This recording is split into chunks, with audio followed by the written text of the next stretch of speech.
to the draft. Next Wednesday through Friday, Mina Kimes, Marcus Spears, Ryan Clark, Dan Orlovsky, and I will be together in Cleveland with 2-hour specials on ESPN.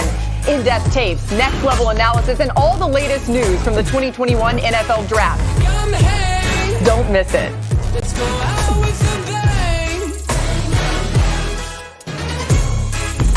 Can't wait for the draft. And hey, a quick reminder of what the Eagles have been up to. They hired Nick Sirianni as their new coach, traded away Carson Wentz, seemingly paving the way for Jalen Hurts to take over and let them see what they have in their second-round pick, but might not be that simple. Eagles GM Howie Roseman and head coach Nick Sirianni were asked about the quarterback position today. Listen to this. We're going to evaluate every player, and nothing is off the table. Martin, Frank, I'm sorry, and Hurts, though. We didn't get an answer on Hurts. Or Nick, maybe Nick can answer that. Yeah, I mean, to name any starters at this particular time, we've been working with these guys for 2 days, right? We've been working with these guys for 2 days. My biggest thing is competition. Again, we've talked a little bit about my core values. It's my second core value. It's this team's second core value. Competition's a huge thing, and we're going to have competition at every position. So, Ryan, I mean, they're having a competition at the position. You thought that was really funny. So let me just start there, RC. We're rock, paper, scissoring here. He didn't say. I'm a big rock guy, by the way, so we're clear. Oh, I'm usually scissors, so you would beat me. RC, what do you think?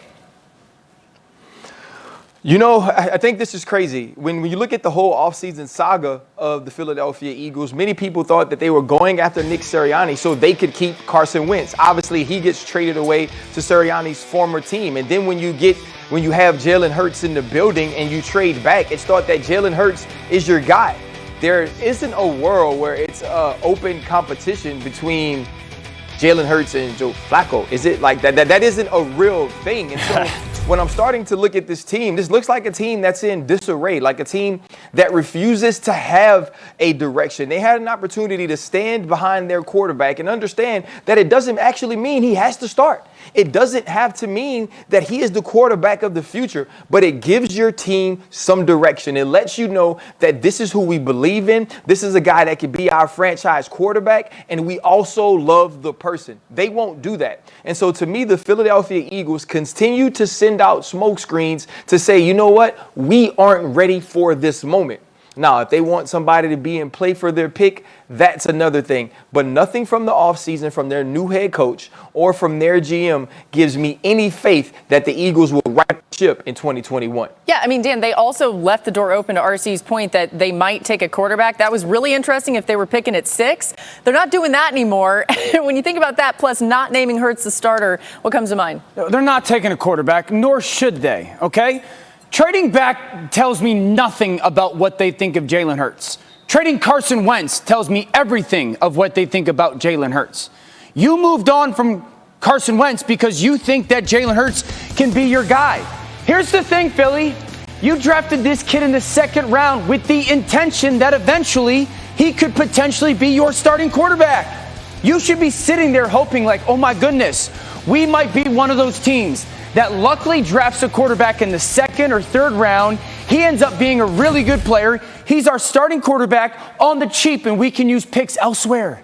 This is simple, Philadelphia. Like, this is the dream come true for general managers in the NFL. You have 3 first-round picks next year if Carson Wentz plays 75% of his snaps in Indy. You could potentially be sitting there going, we got Jalen Hurts. He was really good on a really bad football team, and now we can supplement our roster. You're not taking a quarterback. No one thinks you're taking a quarterback. It would be stupid to take a quarterback. None of these guys are going to fall to you. You're not going to trade up to go get them. Jalen Hurts is your starting quarterback. It's really easy in Philadelphia right now. You know, Mel Kiper Jr. with us today as well. You see on your screen, Mel, they've gotten the first 3 rounds, the 12th pick, 37th, 70th, and 84th pick. What do you think they're doing with that first round pick?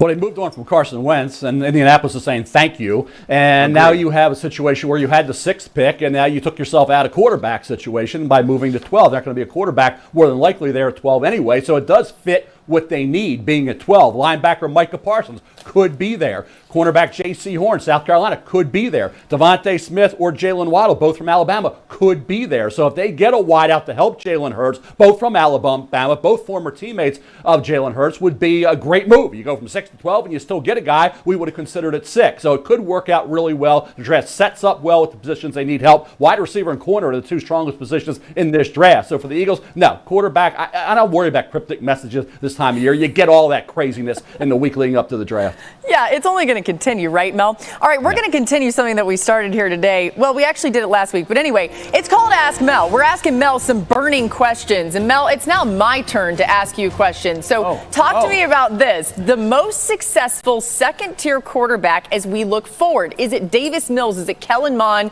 Is it Kyle Trask? If you're projecting, don't even think about where they're going to go, but who's going to have the most success in the NFL?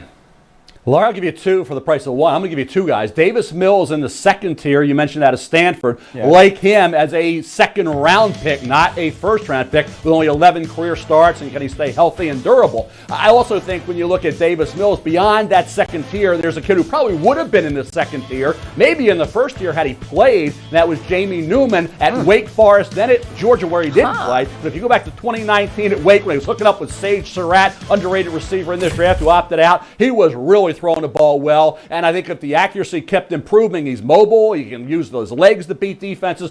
Don't sleep on Jamie Newman, Wake Forest / Georgia, as a really good day 3 pick. Dan, I really wish we saw Jamie Newman this year. Yeah. You know? No, totally. I absolutely love both of those. I think Davis Mills throws an incredibly catchable football. We're going to get into that a little bit next week at the draft. Jamie Newman has all the physical attributes that we are looking at for quarterbacks early in the draft. Big, athletic, strong, great arm, plenty of different touches on the football, really intelligent as well. So I think there's a lot to like about Jamie Newman. We just haven't seen him play in like 2 years. All right, for the 42nd straight year, the NFL Draft is on ESPN. It's also on the NFL Network, and the Game Day crew will be on ABC again this year, covering it from the college perspective. It all comes your way next Thursday, Friday, and